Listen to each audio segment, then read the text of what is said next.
नमस्कार। आज हम एक बहुत ही उलझे हुए और सच कहूं तो खतरनाक मुद्दे पर बात कर रहे हैं, ईरान इजराइल संघर्ष।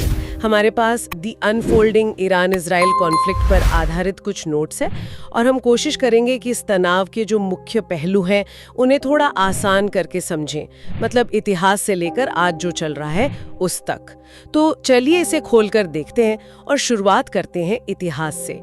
और यहाँ एक बात है जो मुझे काफ़ी चौंकाने वाली लगी। हमारे स्रोत बताते हैं कि 1979 से पहले ईरान और इजराइल असल में काफ़ी करीबी साथी थे। अजीब लगता है ना सुनकर। जी हाँ, बिल्कुल। और ये सिर्फ कोई दिखावे की दोस्ती नहीं थी, जैसा आपने कहा। स्रोत बताते हैं कि वो खुफिया जानकारी साझा करते थे, फौजी सहयोग भी था। असल में दोनों का एक साझा दुश्मन था, या कह लीजिए साझा चिंता थी। एक तो बढ़ता हुआ अरब राष्ट्रवाद और दूसरा सोवियत संघ का प्रभाव। तो एक तरह से ये जरूरत पर आधारित रिश्ता था। लेकिन फिर जैसा कि अक्सर होता है, इतिहास ने करवट ली। 1979 में सब पलट गया। ईरान में इस्लामी क्रांति हुई। आयतुल्लाह खुमैनी के आने से पूरा खेल ही बदल गया है ना? बिल्कुल बिल्कुल बदल गया। ईरान ने इजराइल से सारे रिश्ते तोड़ दिए।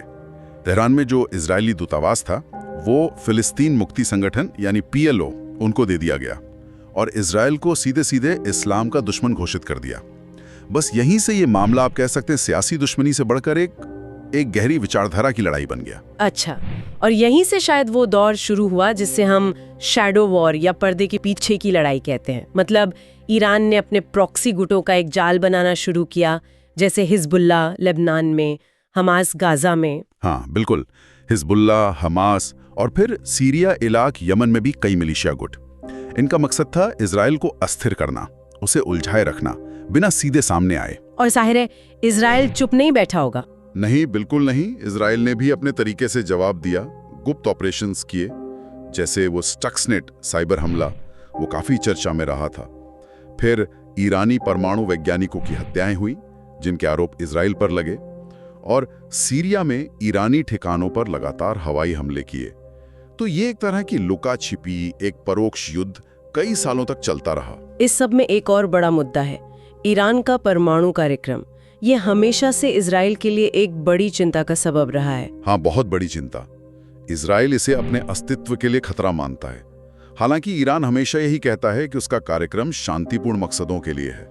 लेकिन जिस स्तर तक वो यूरेनियम संवर्धन कर रहा है, उसने दुनिया भर में, खासकर इजराइल में, चिंताएं बढ़ाई हैं। वो 2015 में एक समझौता हुआ था, JCPOA। हाँ, परमाणु समझौता। जी, उससे कुछ लगा था कि शायद मामला संभलेगा। लेकिन फिर 2018 में अमेरिका उससे हट गया और तनाव फिर से बढ़ने लगा। अगर भू राजनीतिक नजरिए से देखें तो ईरान खुद को एक प्रतिरोध के अक्ष के नेता के तौर पर देखता है। मतलब वो और उसके साथी देश या गुट जो पश्चिमी और इजरायली प्रभाव के खिलाफ हैं। और वहीं इजराइल इस क्षेत्र में अपना सैन्य दबदबा बनाए रखना चाहता है। और अब हम आ जाते हैं आज की तारीख पर, 18 जून 2025। हालात बहुत ज़्यादा बिगड़ चुके हैं। ये शैडो वॉर अब खत्म हो गया है, अब तो खुली जंग छिड़ गई है। दोनों देश एक दूसरे पर सीधे मिसाइलें दाग रहे हैं, ड्रोन हमले कर रहे हैं। आज इस सीधी लड़ाई का छठा दिन बताया जा रहा है। जी हाँ, स्थिति बहुत गंभीर है। इजराइल ने एक ऑपरेशन शुरू किया है, ऑपरेशन राइजिंग लायन। इसके तहत ईरान के परमाणु ठिकानों पर हवाई हमले किए गए हैं, नतांज और इस्फहान जैसे महत्वपूर्ण स्थलों पर। और खबरें ये भी हैं कि इन हमलों में ईरान के कई बड़े सैन्य अधिकारी और वैज्ञानिक मारे गए हैं। और ईरान का जवाब? ईरान ने भी जोरदार पलटवार किया है, बैलिस्टिक मिसाइलें दागी हैं, और तो और फतेह-1 जैसी हाइपरसोनिक मिसाइलों के इस्तेमाल की भी खबरें हैं। ईरान ये दावा भी कर रहा है कि उसने इजरायली हवाई क्षेत्र पर कम से कम कुछ हद तक नियंत्रण हासिल कर लिया है। लेकिन इस सब के बीच सबसे दुखद पहलू है आम नागरिकों का नुकसान। बिल्कुल, ये सबसे चिंताजनक बात है। ईरान में 220 से ज्यादा लोग मारे गए हैं, जिनमें औरतें और बच्चे भी शामिल हैं। और इजराइल में भी 20 से ज्यादा लोगों की जान गई है। ये आंकड़े बहुत दुखद हैं।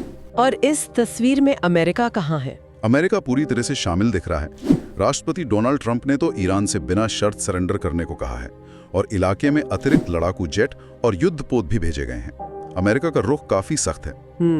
और सिर्फ मिसाइलें और ड्रोन ही नहीं, साइबर हमले भी हो रहे हैं। हाँ, वो भी बहुत तेजी से बढ़ गए हैं। साइबर युद्ध चल रहा है। दोनों तरफ से मीडिया नेटवर्क, तेल रिफाइनरियां, सैन्य ठिकाने, मतलब जो भी जरूरी बुनियादी ढांचा है उसे निशाना बनाया जा रहा है। तो ये लड़ाई अब सिर्फ 2 देशों तक सीमित नहीं है, ये पूरे मध्य पूर्व को हिला रही है और दुनिया की बड़ी ताकतें भी इसमें खिंचती चली आ रही हैं। तो कुल मिलाकर हमने देखा कि कैसे एक वक्त की शायद जरूरत पर आधारित साझेदारी गहरी दुश्मनी में बदली, फिर सालों तक पर्दे के पीछे एक शैडो वॉर चला और अब ये एक बहुत ही खतरनाक सीधे टकराव का रूप ले चुका है। जी, और यहीं पर एक बहुत बड़ा सवाल खड़ा होता है जिसके बारे में हमारे स्रोत भी इशारा करते हैं। सवाल यह है कि इस सीधे टकराव के, इस खुली लड़ाई के लंबे समय में क्या परिणाम होंगे, खासकर उस शैडो वॉर के मुकाबले जहां दोनों पक्ष सीधे भिड़ने से कतराते थे।